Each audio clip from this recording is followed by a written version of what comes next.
Olá, estudantes da terceira série do ensino médio. Nesse vídeo nós vamos conversar sobre um novo sólido matemático que a gente vai começar dentro da geometria espacial, que é o cone. Especificamente hoje a gente vai falar das secções, mais específico ainda da secção transversal.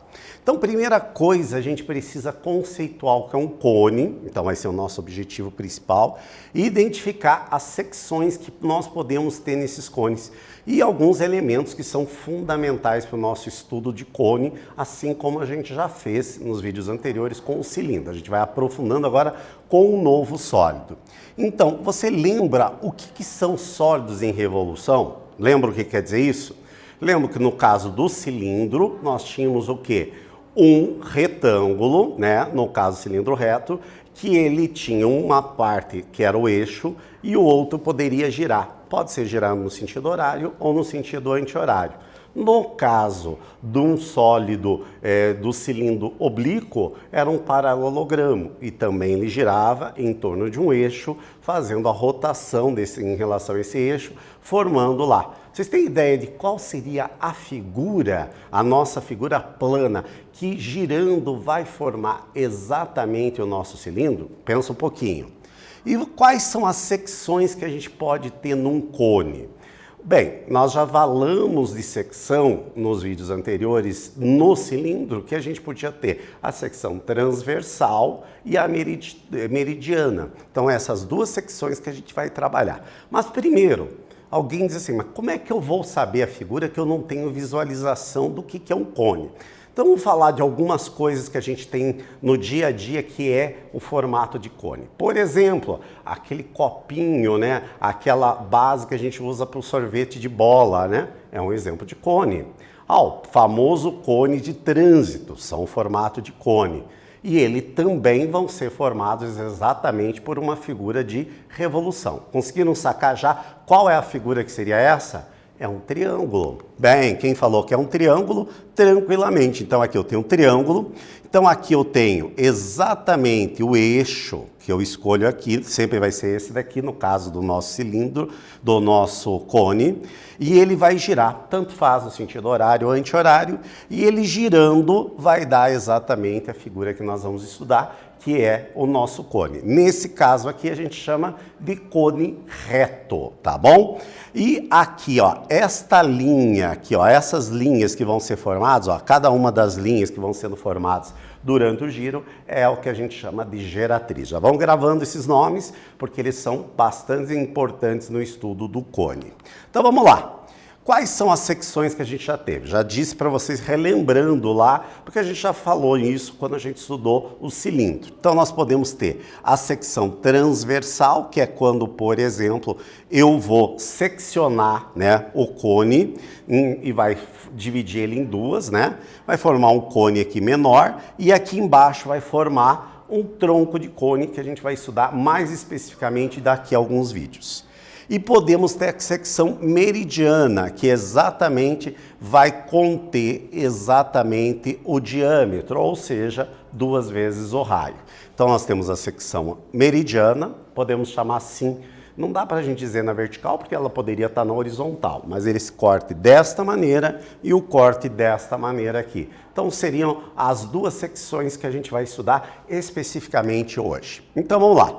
O cone, então, ele é formado por uma superfície e uma parte plana. Essa parte é arredondada, então ele está dentro daqueles corpos que a gente chama de corpos redondos, e uma outra parte plana, que vai ser exatamente a base, e identificando aqui a base, a gente vai ter que vai ser um círculo, né? Tranquilo? Então essa identificação vai ser bastante importante. Como eu já comentei com vocês, a gente pode ter o cone reto e o cone oblíquo. Qual é a diferença entre eles? É exatamente em relação ao nosso eixo. Ó. Se o eixo em relação à base forma 90 graus, a gente chama de cone reto. Já se o ângulo for diferente de 90 graus, é chamado de cone oblíquo. Não é errado também falar de cone inclinado, em alguns lugares vocês vão encontrar, mas o corretíssimo, a maneira correta mesmo de a gente chamar é cone oblíquo. E é exatamente quando o eixo vai estar inclinado. o eixo, não confundir com a altura, que aqui eu já vou dando uma dica, ó. A altura, vejam, esses dois cones aqui, eles têm exatamente a mesma altura, porque a altura vai ser o quê? A distância entre a base e o vértice superior ali que a gente vai ter no cone. E nos dois, tanto no cone oblíquo quanto no cone reto, nesse caso, a altura é a mesma, porque a altura sempre vai formar 90 graus com a base. No caso do cilindro reto, esta altura vai coincidir. Já quando a gente fala no cilindro oblíquo, ela não vai coincidir com o eixo. Tranquilo? Então aqui a gente já começou a conversar de alguns elementos do nosso cone que são importantes. O vértice, que é aquela o pontinha, podemos chamar assim, lá na extremidade, a gente vai chamar do vértice. É o único vértice que nós vamos ter no cone. Nós vamos ter a nossa base, que ela é uma região circular, né? Que ele vai ter centro O e raio R. E daí nós temos aqui as geratrizes, né? A geratriz é esses segmentos de reta que ele vai unir com o da nossa base com o nosso eixo de rotação, que nesse caso, no caso do cilindro reto, ela vai coincidir com a altura. Então aqui a gente vai ter a altura, que ela forma 90 graus, o raio e a nossa geratriz. E a altura, que eu já comentei, ela sempre tem que tomar esse cuidado, que a altura tem que ser sempre formando 90 graus com a base. Tranquilo? Bem, gente, agora eu vou propor uma atividade mão na massa para vocês, gente. Então, para vocês fazerem essa atividade, vocês vão precisar 2 folhas de papel, pode ser papel colorido ou pode ser uma folha de sulfite, depois se quiserem colorir é com vocês, tá? Uma régua, uma tesoura, uma caneta e um barbante. Muito simples de fazer, porque vocês vão ter o sólido para vocês poderem trabalhar uma representação do cone. Então vamos lá, como é que a gente pode construir esse cone? Então a primeira coisa, o primeiro passo, você vai amarrar um pedaço de barbante na ponta da caneta, igual está aqui na foto, tá? Então vocês vão colocar numa posição central. Para que isso? Exatamente para a gente fazer a semicircunferência ali que vai formar a área lateral do nosso cone. Tranquilo? Daí eu vou fixar numa ponta ali, tá? No meio ali da nossa folha. E com o lado que eu vou poder riscar, eu vou segurar e vou traçar a linha. Tranquilo? Isso daqui é para que muita gente não tem, por exemplo, um compasso, ou o compasso também, você tem uma abertura do compasso pequena, que não daria para você fazer um cilindro grande. Então, por isso que eu estou propondo dessa maneira. Então, você vai colocar na posição horizontal, de uma extremidade até a outra, como está mostrando aqui na foto, e vai formar exatamente um semicírculo. Tranquilo? Feito isso, vocês vão pegar com a tesoura e vão recortar. Vai formar exatamente aqui o nosso semicírculo. Joia? Daí com a cola, aqui você tem que estar marcado exatamente onde você colocou o barbante inicialmente, que seria o nosso centro, tá? Você vai passar cola num dos lados. Daí com cuidado você vai juntar as duas pontas. Espera um instantezinho, quem está com essa cola líquida demora um pouquinho mais para colar. Quem utilizar uma cola bastão, ela é mais rápida a fazer isso. Segura um tempinho lá, depois ela já vai aderir, né? E vai ficar fácil já a cola. E ela vai formar exatamente a nossa área lateral do nosso cone. Tranquilo? Formou aqui nessa figura agora aqui. Segundo passo agora, gente, com aquele mesmo raio, a gente vai fazer um círculo, tá? Que eu posso fazer um círculo maior já, prevendo exatamente para eu poder colar. E daí eu vou colar na parte interna aqui, passando a cola da mesma maneira nas bordinhas. Então, ó, deixou um pouquinho mais, exatamente eu dobro em volta e daí eu consigo passar a cola para formar exatamente o nosso cone. Daí você tem um cone para você poder trabalhar. Aqui está uma folha de papel azul, mas poderia usar de qualquer cor, poderia até ser uma folha sulfite branca. É só para você conseguir visualizar um pouco mais a respeito do cone.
Então vamos lá, relembrando a respeito das secções. A secção, então, é quando a gente corta, separa uma figura em duas partes, não necessariamente iguais, tá? Então, quando eu tenho um plano, tá, que ele vai estar paralelo à base, igual eu fiz aqui no cilindro em vídeos anteriores, eu tenho essa secção transversal. Agora a gente vai ver essa mesma secção transversal aqui no cone. Quando eu faço essa secção, eu tenho duas partes aqui, ó. Ficou aqui um cone menor e embaixo vai ser um tronco de cone que a gente vai falar um pouco mais à frente. Mas vejam que o que me interessa hoje é esta área aqui. Esta área aqui, portanto, ela formou um círculo. Então, da mesma maneira que a gente tinha no cilindro, também forma um círculo, tá bom? Claro que o tamanho desse círculo vai depender da onde eu fizer o corte em relação à base. Mas como é que a gente calcula? O cálculo vai ser da área. A área é πr², igual a gente fez nas nossas aulas de nivelamento no início desse trimestre. Tranquilo? Então aqui nós já falamos no cone reto que a altura vai coincidir com o eixo de rotação, né? E ela forma sempre 90 graus com a base, que nesse caso ela vai ser igual. Já no cone oblíquo não vai acontecer isso. Por exemplo, da secção transversal nós temos alguns exemplos em casa, né? Por exemplo, a cúpula de um abajur é exatamente um tronco de um cone. Um vaso, plantar flor, é um exemplo de cone. A lixeira é um outro exemplo de cone. A xícara, a maioria das xícaras são formatos exatamente de tronco de cone, que vem exatamente da secção.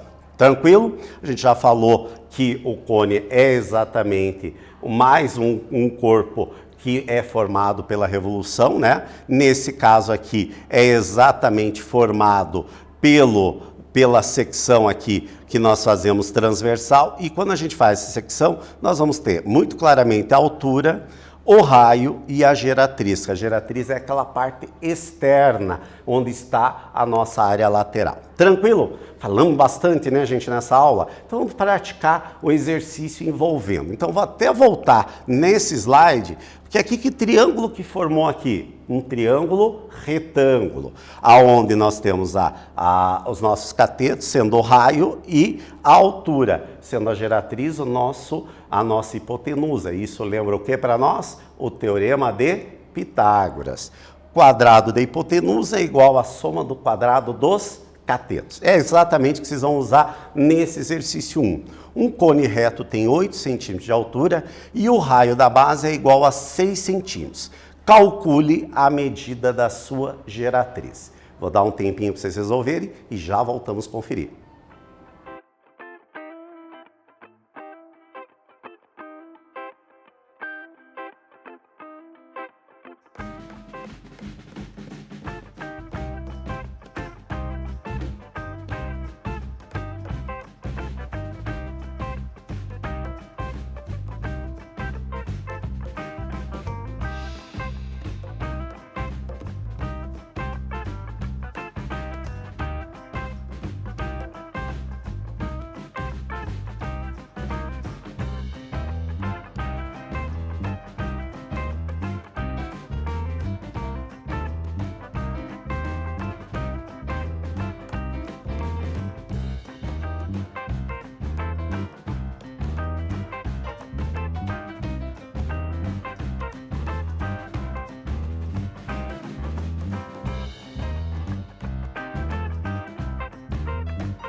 E aí, galera, muito tranquilo esse exercício, né? Então, primeira coisa, aquela dica que eu dou. Nós já temos aqui altura, o H então vale 8, o raio 6. Eu quero saber exatamente a geratriz que a gente chama de G.